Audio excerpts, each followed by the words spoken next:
Israel Gaza युद्ध में Iran की शुरू से ही दिलचस्पी रही है। दरअसल ईरान और इजराइल की पुरानी दुश्मनी है। इजराइल जहां ईरान को अपने अस्तित्व के लिए खतरे के तौर पर देखता है, वहीं ईरान का मानना है कि यहूदी देश इजराइल जबरन बसाया गया है।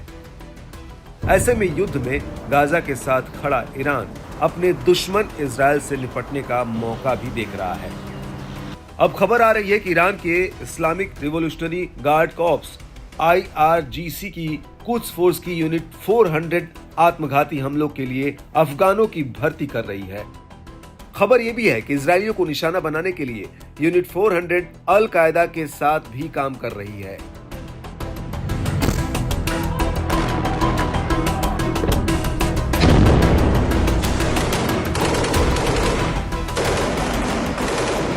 इजरायलियों को निशाना बनाने के लिए ईरान द्वारा अफगानों को इस्तेमाल किए जाने की रिपोर्ट सबसे पहले Israeli weblog Iran international channel के मुस्तफा मोहसिन ने रिपोर्ट दी।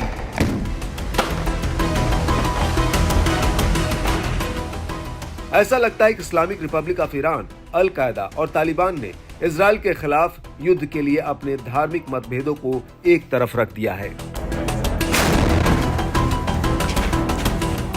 दरअसल गाजा में चल रहे युद्ध से ईरान और तालिबान के बीच साझेदारी में एक नए चरण की शुरुआत हुई है और तालिबान इस युद्ध में सीधे तौर से शामिल होना चाहता है। हाल ही में ईरान के एक टॉप कमांडर सैयद रजा मौसवी को सीरिया में मार दिया गया। मौसवी IRGC के टॉप कमांडरों में से एक थे और उनका मारा जाना ईरान के लिए बड़ा झटका है। ईरान ने मौसवी की हत्या का आरोप इजराइल पर लगाया है और कहा है कि इसका बदला लिया जाएगा और अब इजराइल की उल्टी गिनती शुरू हो गई है।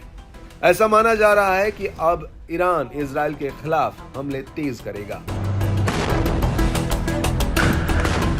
इजराइल हमास युद्ध में इजराइल की हवाई युद्ध की क्षमता भले ही मजबूत हो, लेकिन उसे Gaza, Lebanon, Syria, Yemen, Iran और इराक सहित कुल 6 ताकतों से मुकाबला करना पड़ रहा है और अब आत्मघाती हमलों के लिए अफगानों की भर्ती के साथ ईरान का आक्रामक रवैया ये बताता है कि इजराइल की राह आसान नहीं रहने वाली है।